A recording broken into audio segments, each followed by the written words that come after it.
There is no planned living. We are living because we have to live.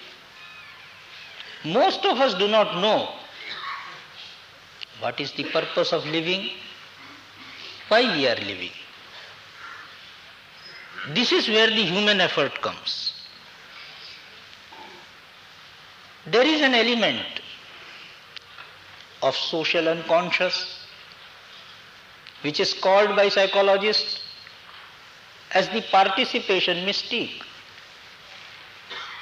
There are many things which you will not do individually.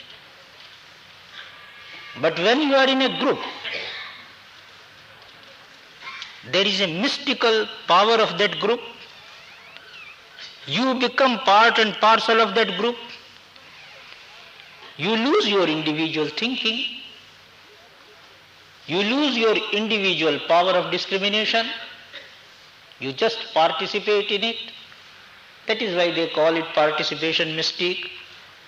I think Levi-Brule was the first person to use this concept in the West to explain many phenomena. It keeps the individual identified with a group, and that stops him creating art out of life, to make life artistic. Art, as I said, is creation, to create life. Don't think I am talking about creating children, creating life. Cultivating it. We have tried to make a society in which we utilize this concept. Primates, as you know, lived in group. Primates did not live individually, they lived in groups. There was a sense of belonging to that group. And anyone out of that group was considered hostile. You might have seen, if you have gone to villages or even towns, each particular colony has its own dogs, and if any dog from the other locality enters, the dogs of this place all start barking against it, driving it away. We have noticed that even snakes have their own locality. If any other snake comes there, all the snakes start fighting with it. That tribal attitude, that primal attitude, that attitude is present with us all.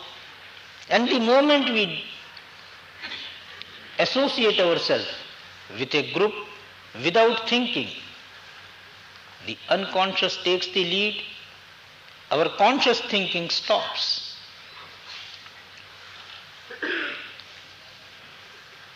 That is why we try to create groups, but groups in a way which will not come in conflict with other groups. Division of society in Varnas was basically an art of living. When the question rises, why should a particular person do only a particular work?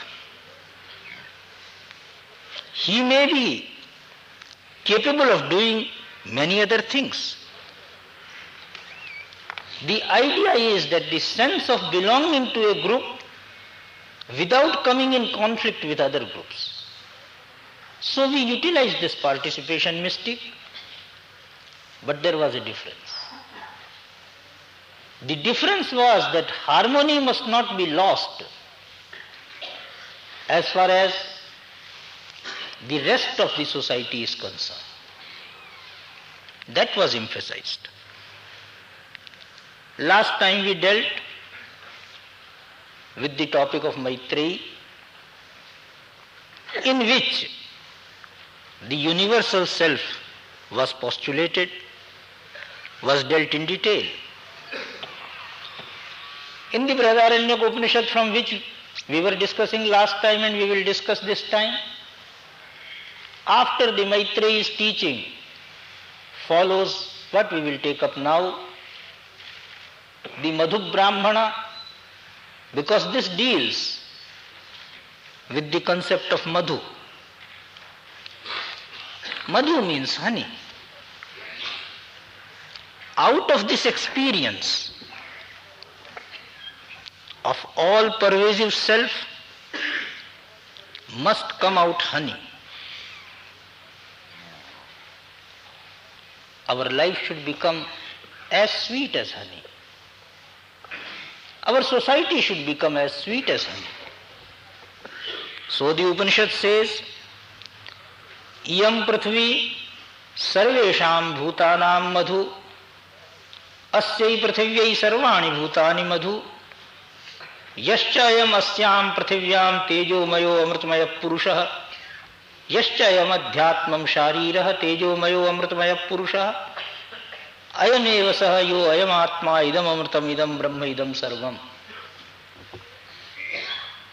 The Upanishad says, Iyam prithvi sarvesham bhutanam madhu.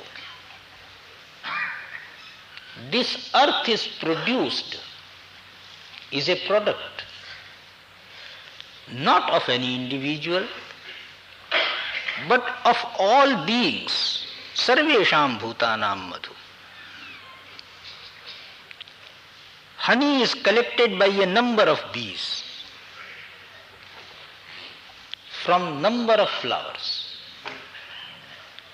but made into one honey.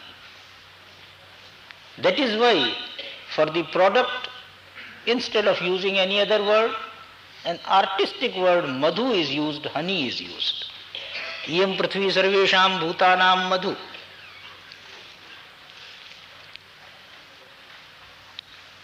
Asyai prithvi sarvani bhutani madhu. All beings again are produced from the earth. Earth is produced by all of us, and we again are produced by the same earth. This mutual dependence on each other, if it is remembered clearly, it will make life as sweet as honey. As long as we depend more on the unconscious level, what I was referring to as participation mystique, individual remains unconscious of himself. We forget in a group who we are. When you are unconscious of yourself as a conscious being, you stop being creative. Many times I tell people, why is it that in India our basic dress has been a loose cloth? Whether it is dhoti, whether it is angavastram, the upper cloth, uttariya, whether it is sari, it is not that we did not know stitching. In the very process of wearing the cloth, you have to be artistic. By seeing a person, how he has put on his dhoti, his sari, one can know the personality behind it. You create something. When you take trousers or any stitched clothing, all we can know is how much money you have to pay to a tailor. If you have more money, you are better dressed. If you have less money, you can't afford, and so you are not so well dressed. It doesn't express what you are. We emphasized that at least